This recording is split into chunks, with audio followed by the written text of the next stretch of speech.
Hello, and welcome to the Vibrant MD podcast, where we talk about weight loss, women's health, and healthy eating. I'm super excited today because my friend Heidi Schneider is here for an interview. And let me tell you a little bit about her. So Heidi is, we're going to talk about Hanukkah and eating because we're talking about holiday eating this month. So Heidi Schneider teaches outreach classes to adult and school-aged audiences concerning Judaism and Israel through the Jewish Community Relations Council of Minnesota and the Dakotas. Her classes in Judaism include such topics as the Jewish calendar and holidays, the Jewish Sabbath, and Jewish prayer. She has served on the Board of Trustees of Carleton College in Minnesota, the Minnesota Private Colleges Council, the Minneapolis Jewish Day School, and is president of her Jewish congregation, Adath Jeshurun. And Heidi, you're going to have to tell me if I pronounced that correctly, in Minnetonka, Minnesota. So welcome, Heidi. How do you say your congregation correctly? I forgot. Thank you so much, Heather. I'm just delighted to be here with you. It's such an honor. The name of my congregation is Adath Jeshurun, and there are lots of ways. Frankly, there are a lot of different ways to pronounce that. The way you pronounced it was just fine, but the way that our congregation pronounces it is Adath Jeshurun. Terrific. Well, thank you for talking to me today. You know, I wanted to initially. I thought, well, this will be interesting to talk about because some of our holidays are one-day holidays, and this is a multiple-day holiday. But you pointed out to me that many faiths have multiple-day holidays, and sometimes just Americans turn our holidays into multiple-day holidays. But we're talking about Hanukkah today, and my understanding is about the oil lasting. But can you please tell us, describe Hanukkah for those that don't know what it is? Sure. So Hanukkah, believe it or not, is actually a relatively minor holiday in the Jewish calendar, but it gets a lot of press because it happens around Christmas. And so a lot of people call it the Jewish Christmas, but it's really, traditionally, it's not much like Christmas at all. And in fact, gift giving really wasn't a part of Hanukkah historically. It's now more Jewish families give gifts during Hanukkah, just again, because it's close to Christmas, but that isn't really the point of the holiday. The holiday is biblically, many people know about it because it's included in the New Testament or the Christian Bible as Maccabees. That's actually not included in our text, our Jewish text, but it's a story of a conquest by the Jews who were able to force back a conquering power. So that's one part of the holiday. But the part of the holiday that everybody celebrates has to do with oil, and that is, as the narrative goes, the temple had been taken over by the Syrian Greek power and turned into a pagan temple, the ancient temple in Jerusalem. And when the Maccabees were able to force back this conquering power, they came to restore the temple to what it was, Jewishly. And in doing so, they found the ancient, huge menorah in the temple, and they wanted to light it. And they didn't have enough oil because I guess it wasn't in use in the pagan culture. Okay. And so they had enough oil for one day, and it was going to take longer than that to either get more oil or create more oil. And so they had the faith to light the menorah for one day, even though they needed a lot more oil. And what happened is miraculously that the menorah burned for 8 days. So the amount of oil that they had to light the menorah for one day miraculously lasted for 8 days. And that's the holiday. And so each day of Hanukkah, we light one additional candle on our special menorahs, which have 9 candles, 8 candles for the 8 days, and 1 candle that is used to light the other candles. And it gets brighter and brighter and brighter. And that's what I love about this time of year, is that Hanukkah falls at the darkest time of the year. And so we light one candle every day. And the menorah gets, each night, actually, we light it at night. Each night it gets brighter and brighter and brighter until the final night when all the lights are lit. There's some other aspects of the holiday. We play a game with a top called dreidel. That's traditional to play that at this time of the year. We have chocolate coins that we give out, or that we use as coins for the dreidel game, which is a betting game.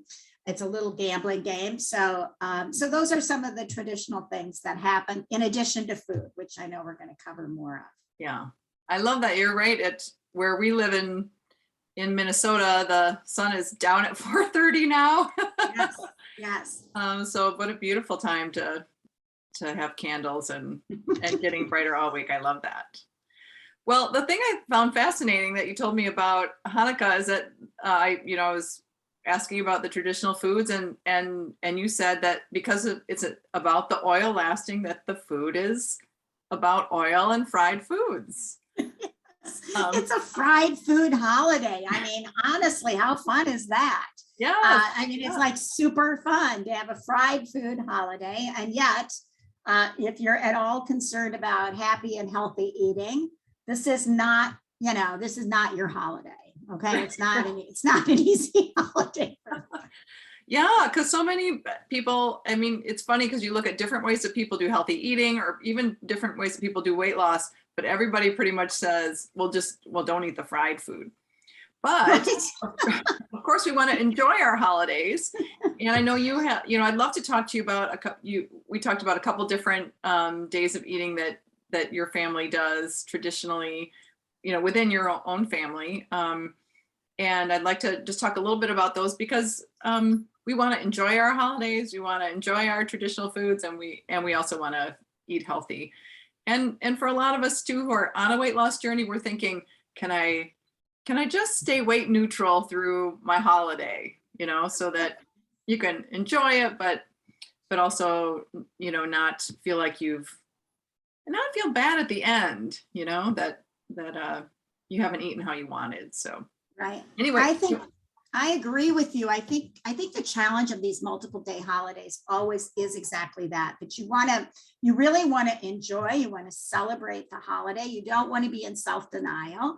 On the other hand, if you're on a weight loss journey, they just pose a huge challenge. So you really have to, be planful about it. And when I was on my weight loss journey, my husband, we did this together. Our goal was really just to maintain. Just to maintain, try to have the scale be pretty much close to where we were when we started. And so I think for anybody, whether you're celebrating Christmas or you're celebrating Easter or Thanksgiving, just to think about that my goal is really to try to maintain the best I can while still enjoying. We all need a lot of self-care right now, don't we? Yes. And that's a hard balance to make, because overindulging in food can move us from self-care into something else. And celebrating holidays is very keenly related to self-care. And so it's finding that balance. That balance. Yes, definitely. I so agree. Well, I know that one of your days is that there's a donut. So tell me about that meal. So Hanukkah has kind of two parallel traditions, because the Jewish people are, they come from different kind of ethnic backgrounds. Mm-hmm. And one is the traditional Eastern European, which is mostly what you find in the United States. And Eastern Europeans celebrate Hanukkah by making potato pancakes, which we call latkes. Okay. And so that is very traditional at Hanukkah, especially in the United States. And you know what? They're pretty easy to make, right? Potato pancakes are not difficult. You grate the potatoes, put in some flour, right? And you have your pancake, and they're delicious. It's like a hash brown, right? Delicious. And everybody loves them. And the real debate in the Ashkenazi Jewish community is, do you serve your potato pancakes with applesauce or with sour cream? So Okay. I say this as kind of with tongue in cheek, but really that's the debate that you Okay. see. You know, What is does your pure? family do? Are you guys applesauce or sour cream? That's a great question. I think I serve both so that Oh, nice. people can decide. There's some So great things about living in America, right? Yeah, exactly. The parallel tradition is the Sephardic or the Mizrahi Jewish tradition, Mhm. which is North African, Middle Eastern, Israeli. And that tradition, potato pancakes, not so much. That's not their tradition. Their tradition is fried donuts. And those donuts are called sufganiot. And they are a huge, big deal in that part of the world. So if we were in Israel right now, and I have friends posting pictures of the bakeries in Israel right now, and the donuts are beyond belief. Just, fancy donuts and decorative donuts and donuts in different flavors. And it's a huge part of the holiday. Nice. So our family also makes donuts. So we don't do this all in one night because really how much oil can you possibly, how much can you can't, you get sick. Right. So during the holiday, I will set aside one night for different things. And we add yet another, this is purely our Schneider Mincer family tradition. Yeah. That we, on top of all the other fried stuff, we add in egg rolls. This is just a Schneider Mincer family tradition. Yeah. And so one night we have a vegetable soup, like a hot and sour soup, maybe with tofu. So that's the healthy part of the meal. Yeah. And then we make we make fried egg rolls that night. And that's another tradition that we have. So we have lots of fried meals along the way, but we try to balance them. So if they're donuts one night, we're gonna probably have some sort of vegetarian meal ahead of the donuts to just try to slow it down a little. Same with the potato pancakes; those may be the feature, and maybe we'll serve a baked fish or something along the side of that. So just trying to make sure everything else is kind of in the neutral category before we indulge in the oil. Gotcha. Now, when you look at your donut day, do you plan ahead on like how much of that you're going to eat personally?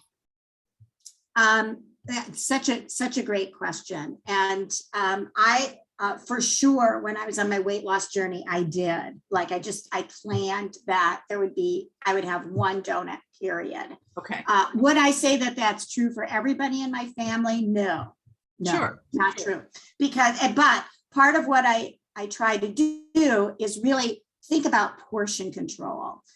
Because actually, I don't want a lot of those donuts hanging around after that day. Yeah. I really want to, and also honestly, if you fry foods, that a donut is not as good on day two. It just isn't. Nor is an egg roll, nor is a fried pancake. They are good the day after they're good the day that you pull them out of the pan. And after that, they get less and less delicious. And so I don't want to throw away a lot of food.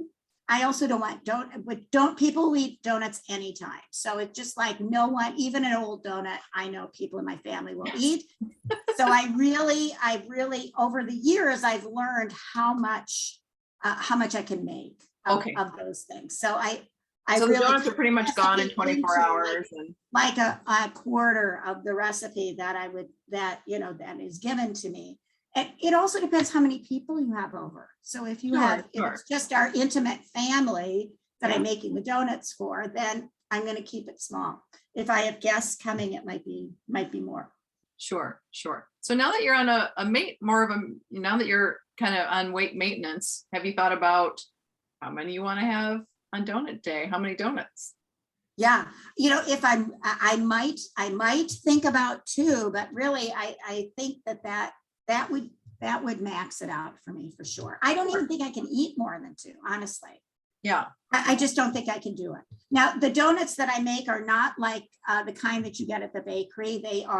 They're very handcrafty. And I don't use I mold them by hand Okay. into a ring and drop it in the oil. So I can make them fairly small. In fact, Okay. they're usually better Yeah. if they're a little smaller. So they're not huge. But it doesn't really matter because it's all yeast and dough and flour and sugar. Yeah. And Yeah. really, the size almost is irrelevant. But if they were really big, I for sure would only eat one, but these are on the smaller side. Sure. So I think maybe two would be Uh-huh. maximum I at think this point. it's really helpful for people. I personally, overeating is an issue for me on holidays. Yes. Very specifically. So I definitely counsel people on weight maintenance or on weight loss journey to choose ahead of time.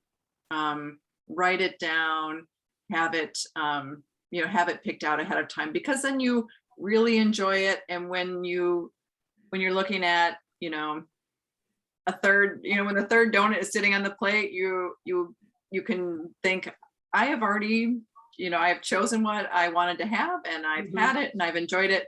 And you can have a good thought for that one sitting on the plate that is not mine. Yeah, I also have young men in my family, so I don't worry too much about leftovers. Honestly, if I limit myself to two, the rest will disappear. So I don't, Right. it's not one of those things that I feel like I can't let this donut go to waste. That is not going to happen. Yeah, that's great. And I love that you have that your family chooses a very healthy meal that goes with the donut, so that you're still getting your vegetables and Mhm. other healthy things, tofu, and that, Right. so that you also will feel well at the end of the meal. Because sometimes Exactly. if we eat all fried food for a meal, well, a lot of times we get a stomach ache. So Right. And Which is this, this may vary by family. Of course, I'm just giving sure. you what our family tradition is. Yeah. I should also mention that many Jewish families may really only celebrate eating wise Hanukkah on one night. So they may do it all on one night and invite all the family over, kind of like a Thanksgiving or a Christmas, right? Yeah. You just get the whole family together and you really do a big deal. So you're maybe doing donuts and latkes and fried chicken and right. I mean, it could be you could really make it a big deal, and then the rest of the time there may be eating perfectly normally, right? So I think every family deals with this in a slightly different way, but I've extended the holiday for our family by trying to do little something special every night. I just think it just adds something to the holiday feeling. Yeah, I love that because the togetherness and the candles all week are the best part, right? Or what would you say? Is that the best? What's the best part? That isn't. I would say the food is definitely a big part of it for sure. But yeah, lighting the candles is a very big deal. And each person in our family has their own menorah. And so, we have fun. We really have fun lighting them together. Yeah, that is a big part of the holiday. And when the kids were growing up, we would give them a small gift each night. Again, I told you about the gift giving is not traditionally part of this holiday. It's been added in.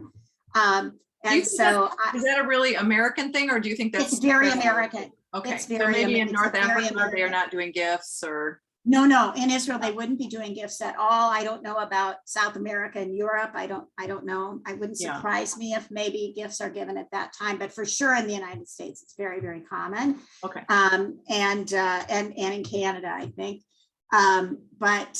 I gave them little gifts. Like I often had one night would be sock night, right? I mean, everybody needs socks. Yeah. Another night might be school supplies. And so and we would just plan a little something every night. And my favorite every year was the flashlight night, because because it was Hanukkah, I always did lights. So I usually gave them some sort of fun flashlight. Now, of course, we all have our cell phone. So who uses a flashlight? Right. No one uses a flashlight. But back in those days, getting a new flashlight was kind of a big deal. So and a little gift every night. So honestly, the gift giving, especially when you've got little kids, is another feature of the holiday. Yeah, very fun. Very fun. Well, thank you so much for sharing this with me. We were talking before we started that you have downloaded the holiday sheets from Yes. the website. Yes, I have it. I'm so excited to have an official guide to healthy eating during the holidays. I do really recommend for anyone who struggles with overeating, or who is on a weight loss journey right now, or who is thinking, this is my first holiday on maintenance, that they write out their plans, because it just takes the anxiety out of it. It makes the day, even on the day you're like, I've got my plan, I wrote it down, I'm good to go. So those are available on my website, which is vibrant-md.com/holiday. If anybody wants that free download.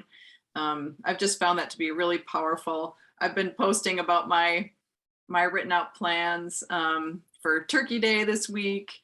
And everyone kind of has their own struggles, like whether it's we have people in our families who are food is love. And so they want to watch you eat their food to show that you love them. Or like me, overeating on a holiday is a real struggle. So, no matter what if you're having any anxiety about what the food is on the holiday, I think writing it out a plan ahead of time is just very helpful. So thank you. I would agree. And I would say also, Heather, that your idea about pacing alcohol so that I love the fact that you actually factor drinking alcohol in. Like, I will have a glass of wine, but I won't have a cocktail. And I'll have 2 glasses of water after the glass of wine. Brilliant. I really, I think alcohol can also be an issue at the holiday for lots of reasons, but certainly to maintain your weight. I have found that as soon as I add alcohol in, it really shifts my metabolism. Yeah. Yeah. I was listening to another doctor talk recently who said that women over 40, which I guess would also, could include other people as well, that alcohol drops our fat burning capacity, our normal fat burning capacity of the liver, by up to 70% over the next 24 hours, which is quite a lot. Yeah. So it's just something to pay attention to. And then it also dehydrates us a bit. So that's why I like to add in the water with it, just to make it a healthy balance. Yeah.